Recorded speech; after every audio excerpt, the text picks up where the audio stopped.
Welcome, friends, to another edition of Economic Update, a weekly program devoted to the economic dimensions of our lives, our jobs, our incomes, our debts, those looming in the future, those for our children, all the things having to do with how we connect to the system we call capitalism that produces and distributes the goods and services we depend on. My name is Richard Wolff. I've been a professor of economics all my adult life, and currently I teach at the New School University in New York City. I wanted to begin today by reminding everyone that this is now a program, Economic Update, that has had a continuous run. We have produced a program every week since we began in March of 2011. Every single week, even if in your particular radio area you might not have heard one or another because there was fundraising done or other things interfered, we did in fact produce a unique program every single week since March of 2011. And those are archived on our website, so that if you're ever interested in seeing what we did when, it's all available 24/7, no charge at all, on the archive of our websites, and I'm going to give you their names. rdwolf with 2fs.com and Democracy at Work, that's all one word, democracyatwork.info, I-N-F-O. We also add new features to these websites all the time, and I want to mention one in particular today that you might want to. We have begun producing a feature called Left Out. The fourth episode of Left Out is now available on our website, and it's called Philanthrocapitalism. It's a study of how philanthropies shell out huge amounts of money each year in our capitalist system, particularly in the United States, where, by the way, 2015 showed the largest amount of philanthropic giving in the history of the United States. But a question has been raised as to whether this philanthropy is really a kind of backhanded way of dealing with some of the sad or tragic symptoms of this capitalism, but ways that do not change or question the very structure that produces those symptoms. Well, if that's an interesting question for you to think about, take a look at our website, particularly democracyatwork.info. Go to the main page or click on the Media tab and look for Left Out, which has this new video that is available for you to look at to talk about philanthrocapitalism. Last week, I began briefly as a kind of teaser to tell you about a new book that is scheduled to be released any day now, and I want to remind you and fill it out a little bit, this sketch. The author's name is Bradley Birkenfeld. I'm going to spell it for you, Birkenfeld. And this book, which is a remarkable study called Lucifer's Banker, something to think about, Lucifer's Banker. Well, what is this book about? Mr. Birkenfeld was a banker at UBS, Union Bank Suisse, it used to be called, one of the largest banks in the world based in Switzerland. In his capacity as a private banker at UBS, Mr. Birkenfeld was involved in helping wealthy people around the world, particularly Americans, escape their taxation by hiding their money in Switzerland, something many, many wealthy Americans have always done as far back as anyone can remember. He kind of blew the whistle on all of this, and as a result, in 2009, UBS paid a fine of $780 million, that's a pretty hefty sum. To avoid prosecution in the United States, they paid this fine. Mr. Birkenfeld was arrested because he was part of this illegal activity of hiding money, tax evasion on the part of his clients. He spent 31 months in prison. But when he got out, he got quite a reward. The Internal Revenue Service here in the United States paid him a record $104 million for his help in recovering unpaid taxes, because the IRS went after the Americans whose names and tax evasion they had learned about from Mr. Birkenfeld. So he's a colorful character with quite a history behind him, but clearly he must have done something to get the IRS to give him $104 million.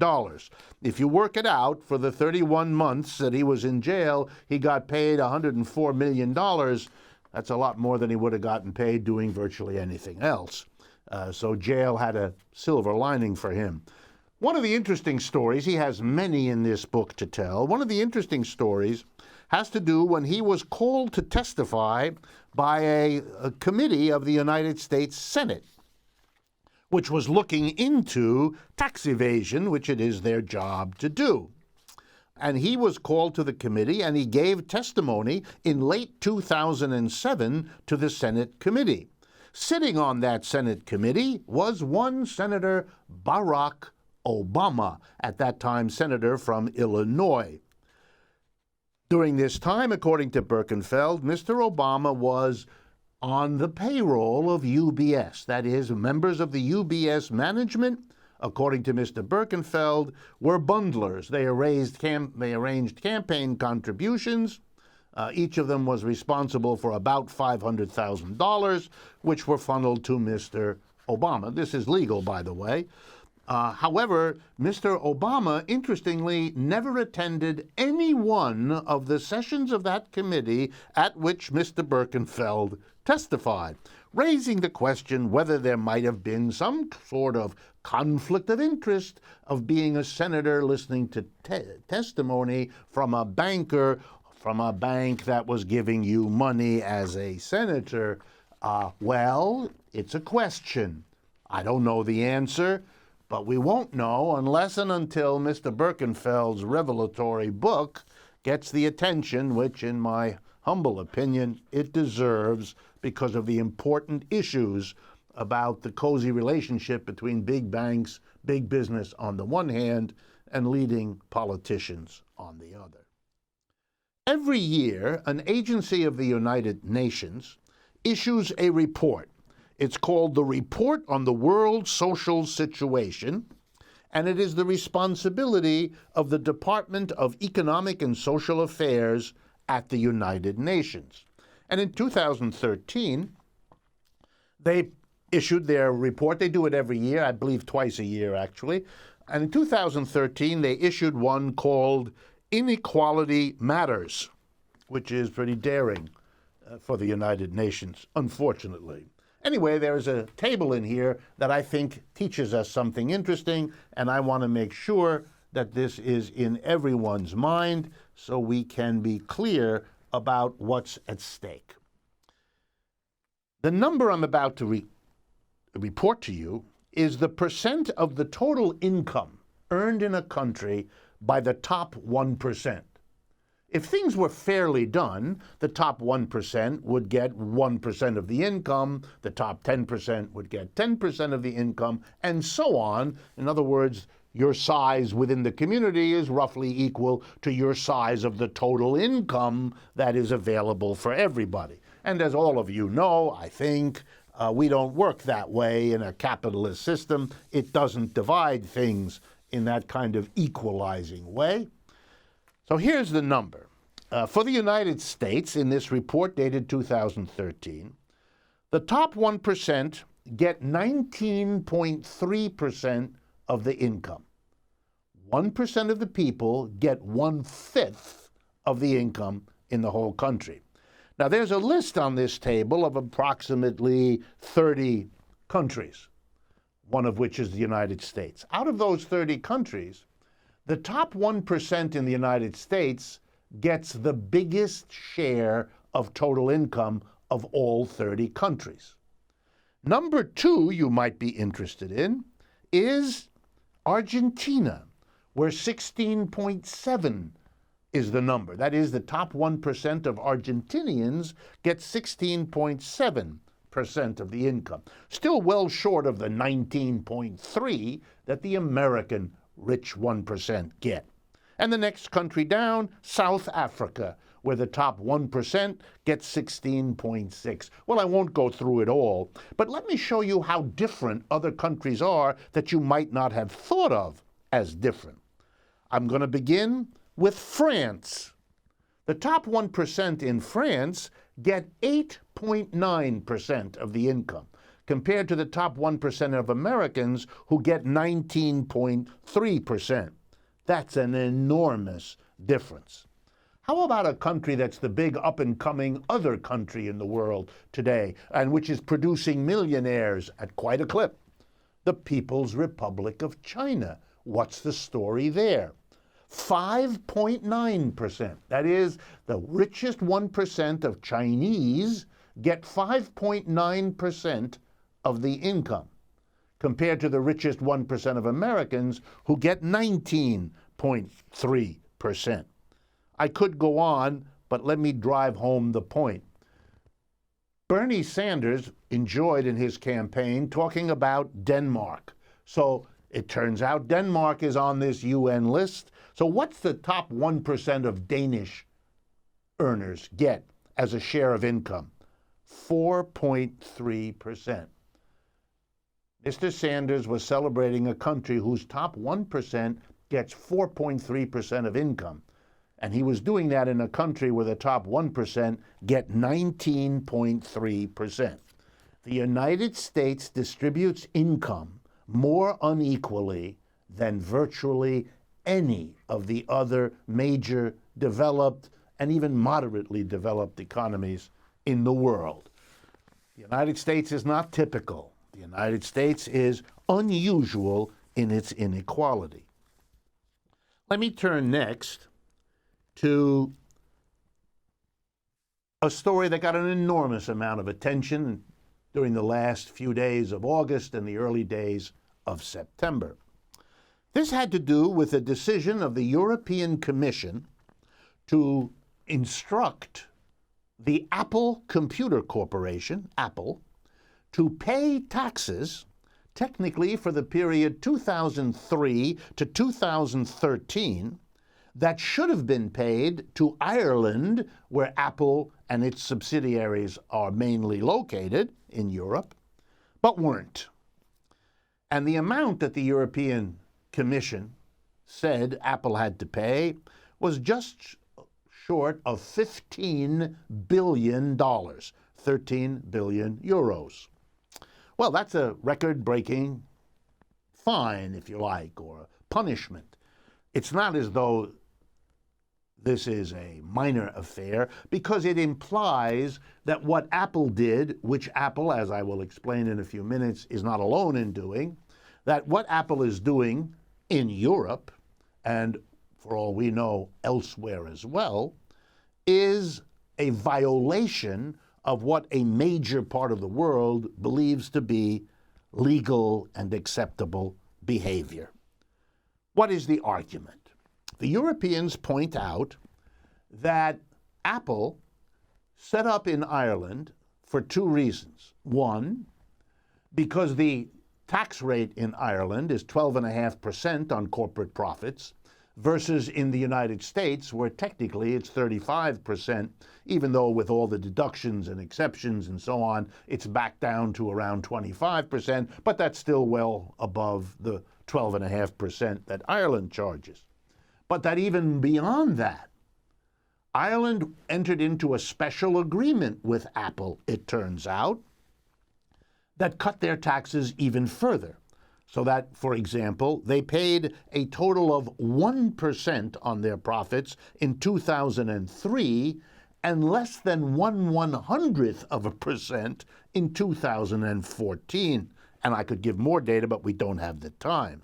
The Europeans therefore charge that what's going on here is straight-out tax evasion, that it hurts taxpayers because it means that the tax revenues coming into this country, Ireland, are way less than what they should be, what they ought to be, what the Europeans believe their rules require them to be, and that this hurts the ability of the Irish government to provide services for the $15 billion that they could have and should have gotten just for those 10 years themselves. Number two, the Europeans argue, it is anti-competitive. In other words, Apple can afford to cut the prices on certain items it sells to the detriment of other companies competing with them, because unlike those other companies who pay their taxes where they're located, Apple has cut a deal where it doesn't have to pay taxes, and that is unfair competition. And finally, and perhaps most importantly, the Europeans say, we are trying to build a unified Europe. Ireland is part of the European community. It has not voted Brexit type of decision to leave. On the contrary, the Irish polls indicate overwhelming desire and need to stay in Europe. And it is damaging to other European countries to have Ireland cut this kind of deal, because what it means is that Apple settles in Ireland. It didn't settle in Spain or France or Germany or fill in the blank, because those countries have, or at least have not yet, matched the cozy deal that Ireland offered to Apple. And that therefore, what we have here is what economists call a race to the bottom. The decision by Ireland puts enormous pressure on other governments to follow suit, to compete for the Apples, the Googles, the McDonald's of this world, to come to their countries and give 5,000 of their people jobs, because that's the order of magnitude we're talking about, that the Irish have arranged to do. And this is a disaster for all of Europe. And one member of the European Union, Ireland, should not be allowed to do something that is uncompetitive, hurtful to its own taxpayers, and dangerous for the unity of which Ireland wishes to be maintained. What is Apple's defense? Basically has two parts. One, we are abiding by the laws. That's a major point that they're making. This is, I'm going to be very polite here, disingenuous. It's one of those nice words that sounds better than the short word that could more or less say the same thing, but I won't go there. Why? Because Apple, like many other corporations, is endlessly using its money, its influence, and its power to shape laws. That's why they give money to candidates. That's why they have lobbyists working both at state houses and national parliaments. So to say we're abiding by the law neatly avoids their responsibility for the laws being written the way they are. But it's worse than that, because they're also using laws that give political leaders all kinds of discretion to cut special deals. And there are laws in Ireland that clearly gave their leaders special discretion, presumably legally, to make the special deal with Apple that gave Apple basically a tax-free haven in Europe, Ireland, from which then to service all of its European clients. The Apple subsidiaries in Ireland have on their books billions and billions of dollars that they have not paid taxes on because of this deal they've cut. So what happened in the United States after the Europeans said, oh, no, you don't? Before I tell you what happened here, let me remind you that, as I have reported on this program in the past, American politicians, including Mrs. Clinton and Mr. Trump, have been saying that corporations have not been quite playing fair and should pay something more. This is an awfully polite way to call out what I'm talking about here. But did they jump on the bandwagon? Did they congratulate the Europeans for taking the step that they so far had failed to do? No, they didn't. They came out all nationalistic, denouncing the Europeans for imposing this on the corporation, etc., etc. I guess it plays better in our electoral system to come on that way. It certainly cozies up to Apple and companies who face the same thing, because Apple is not alone. Google, McDonald's, and many others are busy in Ireland doing the same thing, cutting the same deals or deals very close to them. So no, the United States is going to play the nationalist card. We don't want the Europeans to do this. Either it shouldn't be done, or we in the United States are going to do it. In fact, for those of you who know tax law, there's an interesting wrinkle here. If the Europeans ever collect this tax after Apple and Ireland appeal, since the Irish politicians who cut this deal don't want to tax Apple, they want more companies to come to Ireland to create jobs there and to do whatever nice things they do for the politicians that make those nice tax deals for them. They want all that fancy game to continue. So they're not going in that direction. So we don't know if it'll ever get paid. But if it did, then when those companies like Apple bring their money back to the United States, which one day it's expected they will, those profits they've earned, they will pay less to the United States government because of the amount that they had to pay to Europe, and the American government doesn't want to lose that money either. What's the lesson in all of this? Well, let me offer a perspective you won't find in the mass media. And in order to do that, I have to remind you of two stories I've told you in recent weeks. One about the VW, Volkswagen car company in Germany, and the other one about the Harley-Davidson motorcycle company here in the United States. Basically, those two companies were found to be doing something unethical and illegal. In the case of VW, as I explained, they put a device in their diesel cars that basically gave one reading about pollution when they were being tested by the pollution control, and in fact released much more pollution when they were operated on the highway. VW was excoriated in the American press, fined, punished, is subject to lawsuits now, and has set aside billions, with a B, to deal with the fallout from what they were caught doing. Literally a few months later, Harley-Davidson turns out, an American company producing motorcycles, to have produced a device which they sold to motorcycle purchasers, which allowed those motorcycle purchasers to attach the device to a motorcycle and effectively do the same thing, release much more pollution than was reported by Harley-Davidson to the United States authorities. The fine for Harley-Davidson, $12 million. That's the equivalent of fining one of you 27 cents for something. You wouldn't bother to pay attention. So Harley-Davidson isn't. It is not too strange to imagine the Germans saying, wow, we got treated to billions. The Harley-Davidson gets off not with a slap on the wrist, that'd be called a kiss on the wrist. And maybe, just maybe, the Europeans feel about these things sort of the way the Americans do, and decided here's an opportunity to do something to an American company to make an example, the way the Americans seem to treat our car company.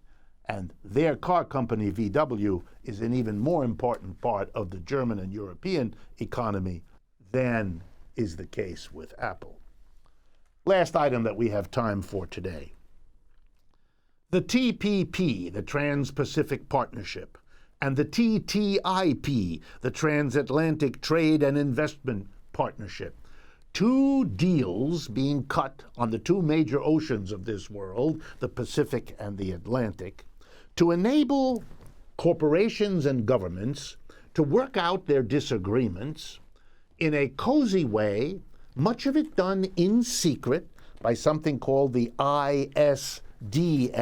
And for those of you that are interested, the ISDS, I have to get for you here my recognition of what it's, I don't remember. It's a secret court tribunal system that ISDS represents. It's been going on for years, but it is being written into these deals that are being cut. Bernie Sanders attacked it. Hillary Clinton, who used to support it, has now decided, at least for the length of her campaign, to be against it. Mr. Trump is against it.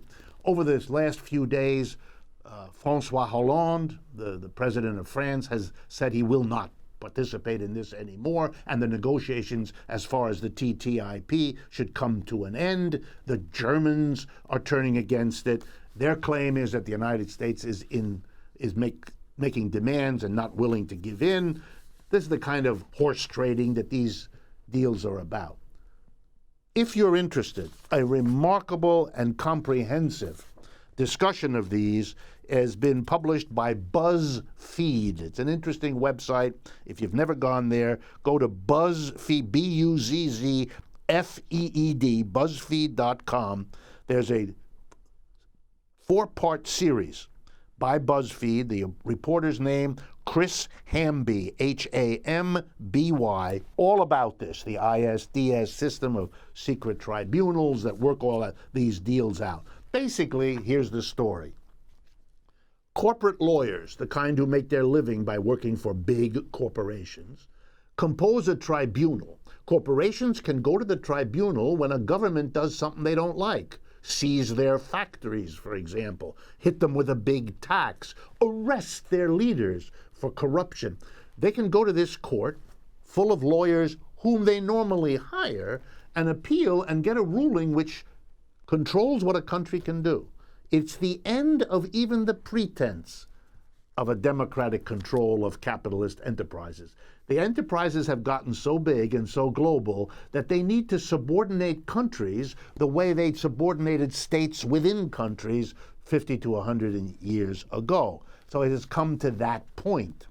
And who's excluded from all of this? Trade unions, political opponents, socialists, all of the people who have a criticism about how this system works are conveniently kept out, and because it's secret, literally frozen out of the process.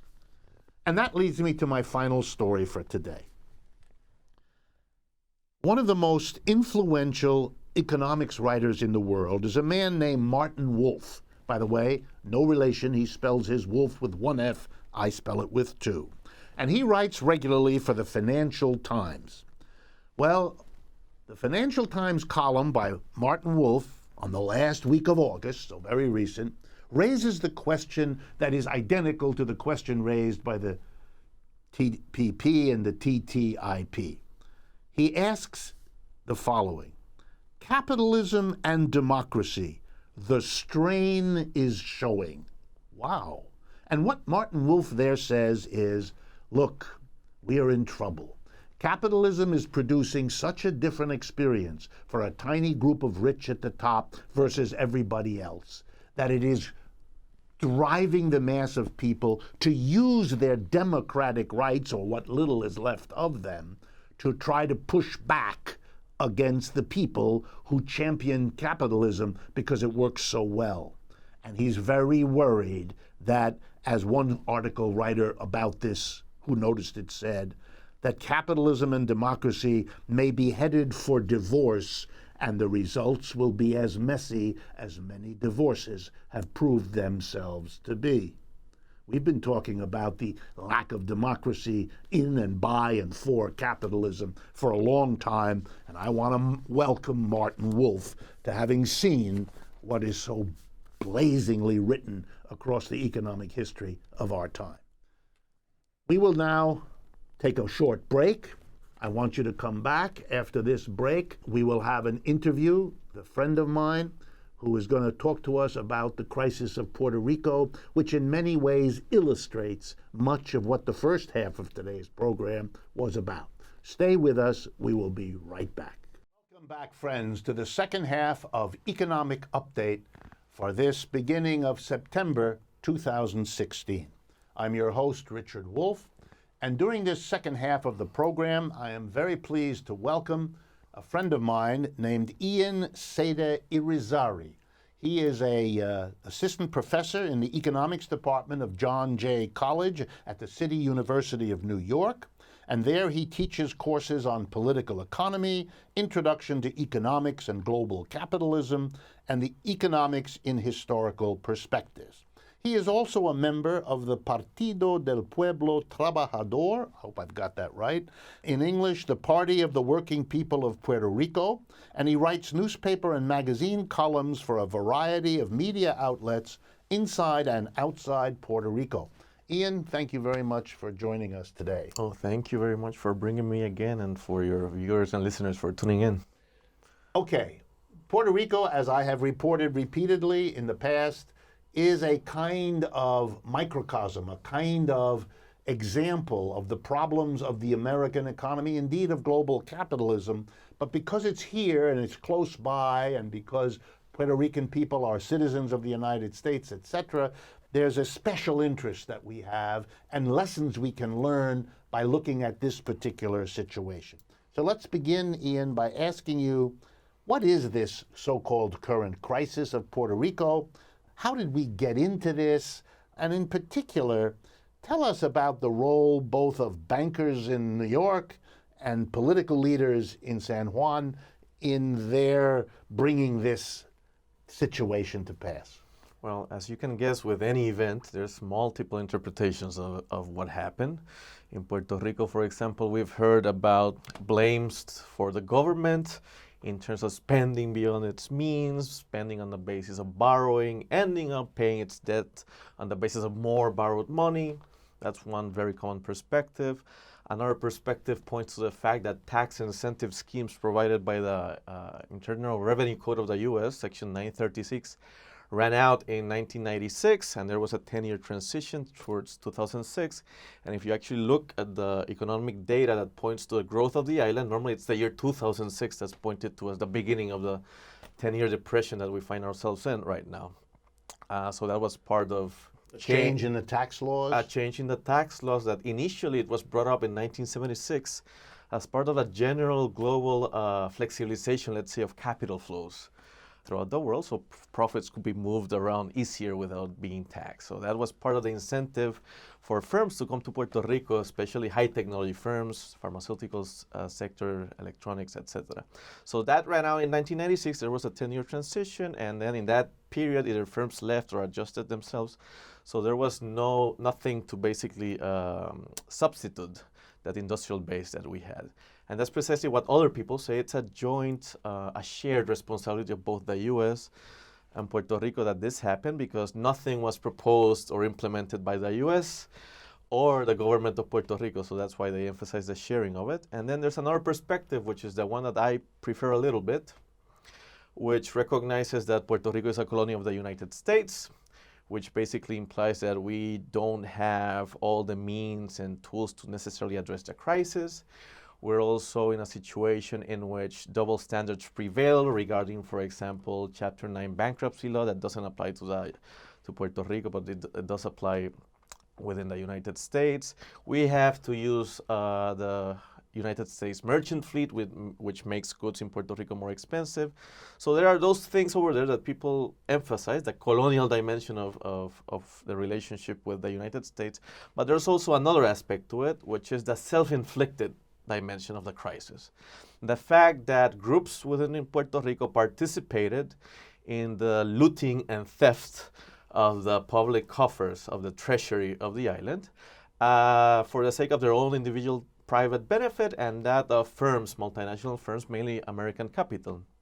So that's going to be an important dimension, because many pro-independence Puerto Ricans, for example, blame all of the fault to the United States and the legal colonial relationship with the United States, and they don't look within to see who were the collaborators of all of this, who were the intermediaries of this. So you can speak about particular governments, you can speak about local law firms, you can speak about groups within the private sector that have their own organizations. They're very well organized, like the Coalition for the Public Sector in Puerto Rico. And the outcome of all of this has been that now we have been imposed what's called a junta, a fiscal control board, in which just a couple of days ago, President Obama named its members. And worry before that naming of the members what was going to be the degree of participation of Puerto Rico. And Obama, in his infinite wisdom, decided that many of those members would be either Puerto Ricans or have Latino last names, so that people would feel comfortable about it. But when we look at the profile of the members and who they are, it's highly evident that clearly this is not an issue of the U.S. versus Puerto Rico. It's a more complex thing. But historically speaking, going back to the roots of the crisis, you have to point at the economic model of the island, which is basically based on tax exemptions, subsidies, all types of credits, benefits, incentives for firms to come and invest, because supposedly those incentives will make firms provide jobs for the island. So that has been the rule of the game since the 1940s, when the industrialization process began. So in a sense, we like to emphasize, me and other economists in Puerto Rico, like Professor Arreo Quiñones, who's a dear co-author, we like to emphasize the self-inflicted aspect of the crisis to try and go beyond the usual critiques that understand everything in terms of relationships between the U.S. and Puerto Rico, Americans and Puerto Ricans. And that's because the complexity of the situation warrants such an analysis. All right, this is very interesting for two things. One, in the first half of today's program, when I talked a little bit about the so-called crisis between Ireland, Europe, and the Apple Corporation, it's crystal clear that Apple's got its tax deal in Ireland through a cozy deal between Apple on the one hand and the politicians who were prepared to sacrifice the taxes that they needed to run Ireland. I don't know whether those politicians got something under the table. Certainly wouldn't surprise me. This is very common.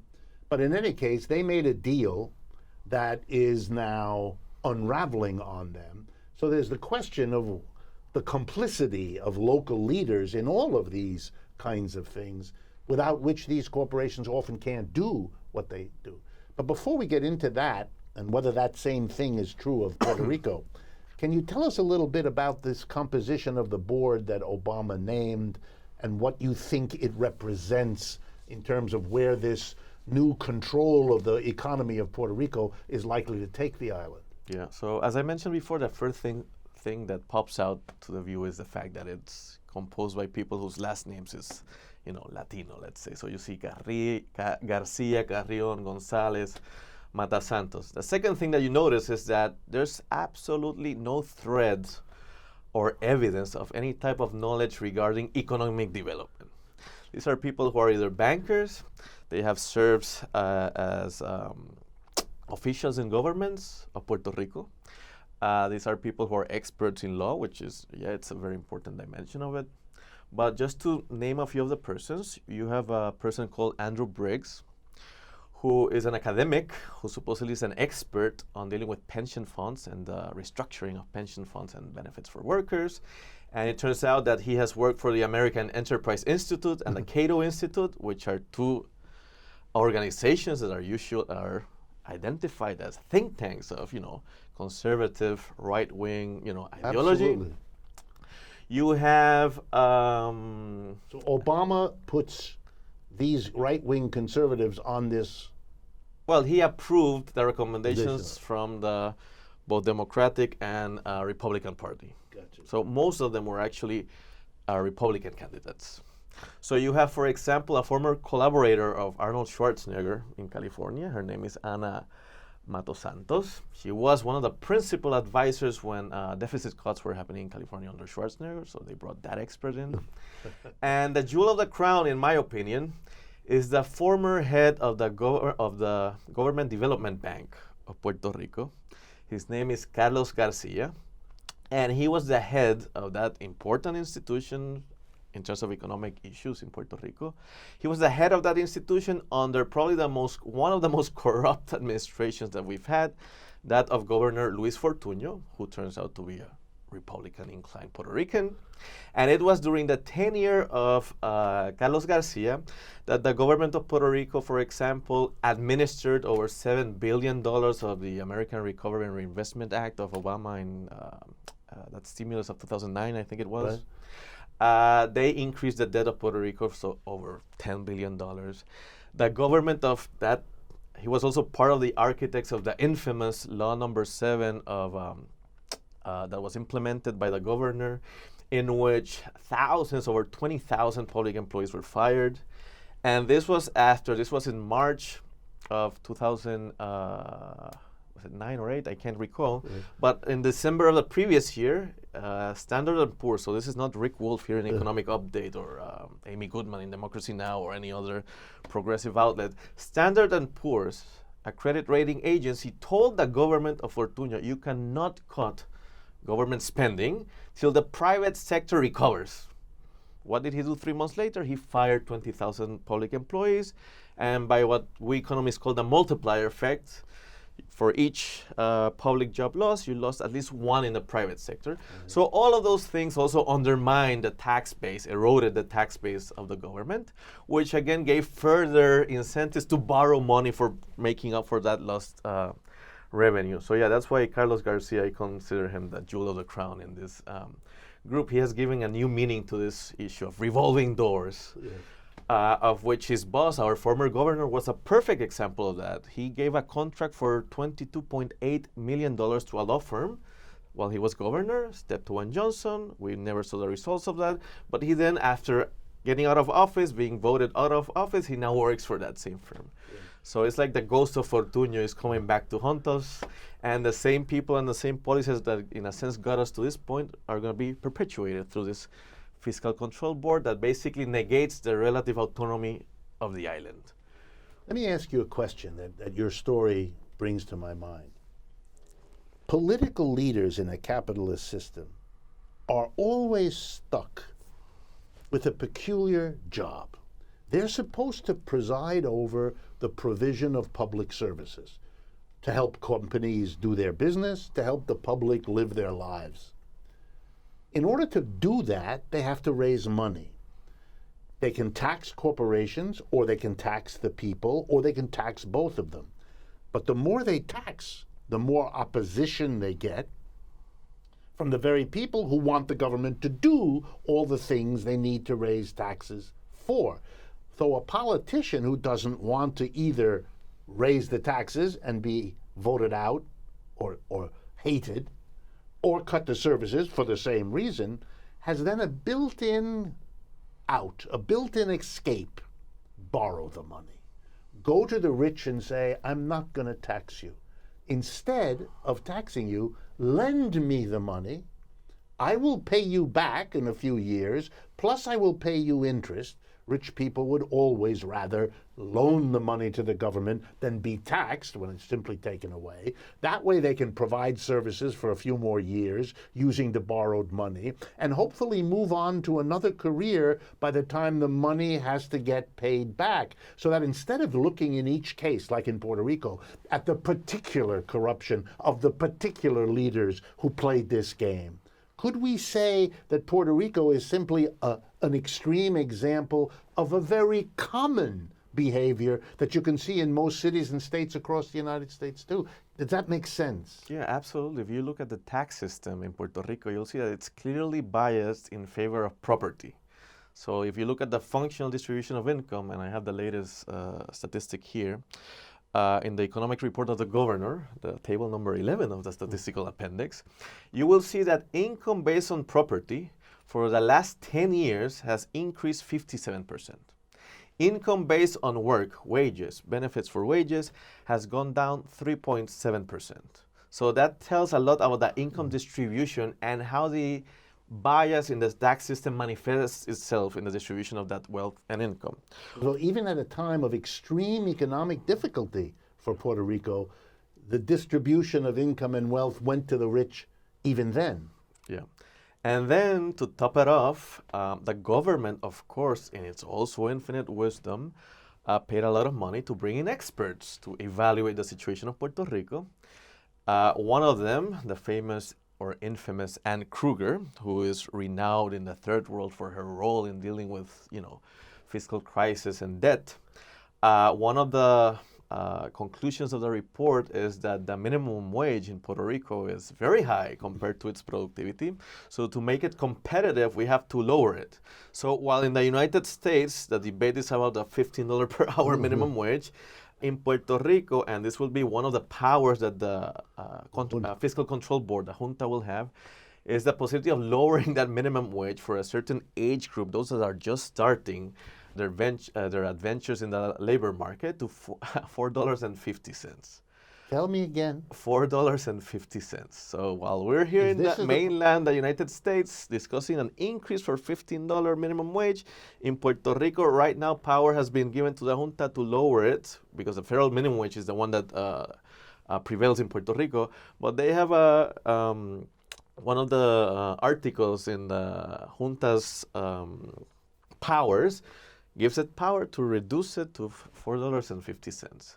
So Puerto Rico, which, if I understand correctly, is one of the poorest parts of the United States as a national entity, is considering solving its problems by lowering the minimum wage from $7.25 an hour, the federal minimum, to $4.50 an hour.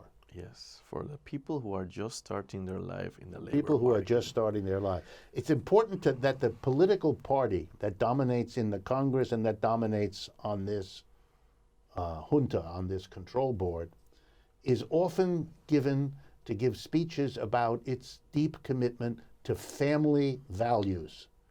So for young people starting out who might want to have a family, what can we do other than wish them very good luck on doing that on $4.50 an hour? Nor do I hear a word from Trump or Clinton about this. Yes, no word at all.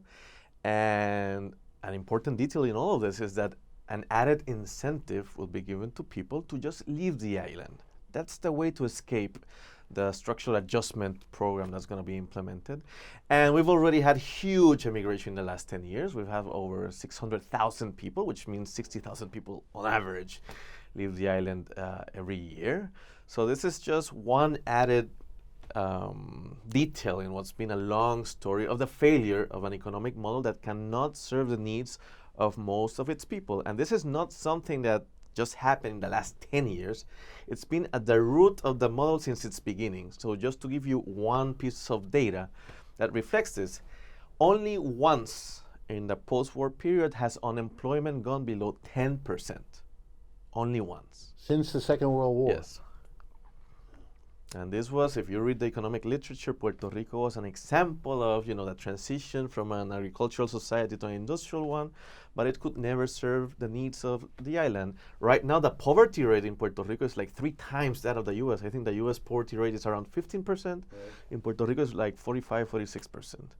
So this is an absolute disaster in which one of the escape valves is precisely immigration. That's the way to escape the imposition of a junta who's going to take resources away. So as somebody from Puerto Rico, what is your sense, what is the strategic goal here? What is being done is to depopulate this island, to literally drive, what is it, population now, 3 million something? Yeah. So you're driving away 600,000, that's 1/5 or so of the population. It is stupefying. What is going on? How do you understand the United States treatment of this part of itself?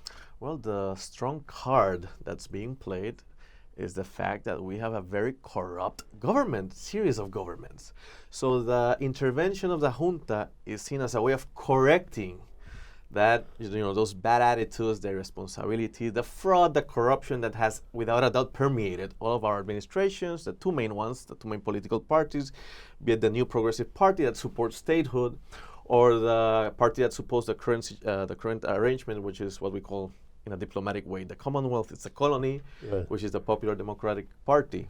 This is like absolutely common throughout their tenures in government, and of course, a majority of Puerto Ricans right now, it seems it's still a majority, believe that the junta is going to put everybody in its place and is going to provide the tools to actually contribute to the growth strategy of Puerto Rico. But in reality, the junta is coming here to get the money of the bondholders, the money that's owed. And interestingly enough, there's a sector within Puerto Rico. This is why, again, it's very important to identify the groups. That's made of around 60,000 bondholders who, when you look at the news and you read the newspapers and see the ads in television newspapers, what you see is old people, women, children, and how their future is going to be undermined if the payment of those bonds held by Puerto Ricans is not paid. So you have that group of people on one hand, and then you have cooperatives who also have an important chunk of the debt. While also Puerto Ricans who are saying, we can wait, but we want to make sure that it's also paid. So people are appealing to patriotism in terms of who should be first in the list of priorities in terms of the payment of the debt.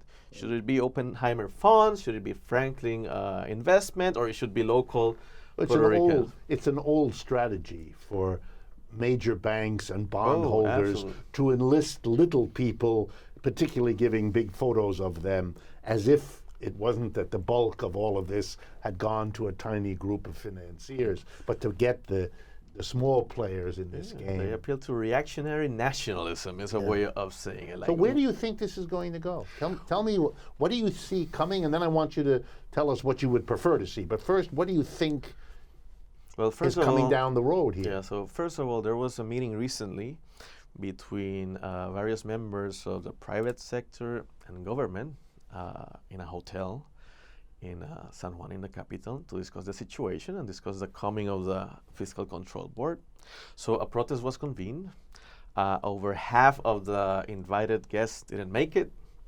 Many of the candidates for governor that were also invited either rejected going on the basis of their principles going there, or as they saw what was unfolding, they decided not to attend, and a couple of them attended. So there is resistance to this. This is a positive, I think, outcome of all of this. It's slowly building up. Remember that in Puerto Rico, just as in the US, many institutions that have been around for years were basically dismantled in the last 30, 40 years. So it's basically popping up again. In terms of the outcome, it's now part of the discourse is that now why would we have elections when at the end it's the Fiscal Control Board that will decide what's to be done with the budget. Whatever is proposed by the governor has to pass through them. And if there's a contesting, an issue that's contested, then the governor has to go to the president and Congress. So people are wondering, why are we really now, absolutely in this extreme case of colonialism, even having elections for that? So people are wondering about these things. Now, independent groups and organizations, community groups, and alternative political parties are trying to bundle together efforts to try and oppose all of this. So it's a struggle that's still in the making, What's expected in terms of the election is that in November, it seems that the candidate of the New Progressive Party, who wrote an article in Forbes saying he would shrink even more the government, will win the election. So it seems that between that and the Fiscal Control Board, more pressure is going to build up. And the question is how is that going to manifest? Is it going to explode? Or are things like immigration going to, alleviate a little bit that social potential for explosion? Right. So it's a complicated thing. It's of course very difficult to think. Tell us what you would like to see. I would like to see a rejection first of the two-party system that we have. I would like to see the identification of the different groups that have contributed to this disaster in the island, both inside of Puerto Rico and outside. I would like to see a different perspective of what economic development means.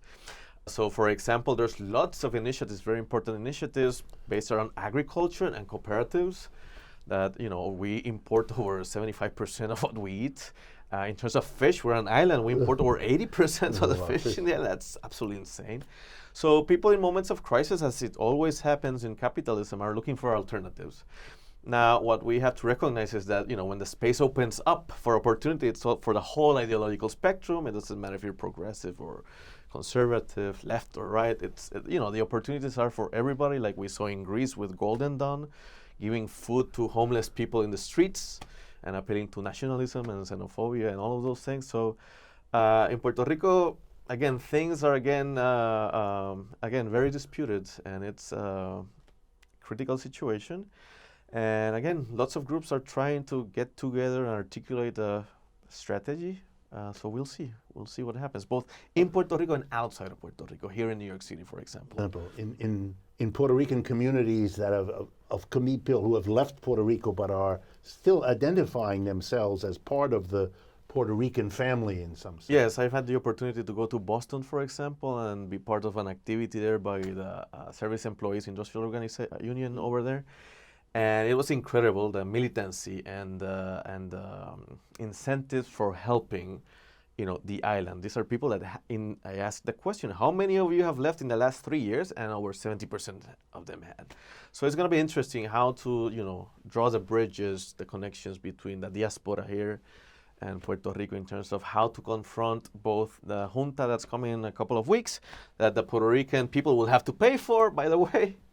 And how are we going to hopefully articulate an alternative economic model that can serve the needs of most of the population there? A last question, and let me remind our listeners, I'm talking to Professor Ian Seda Irizarry from the John Jay College at the City University of New York.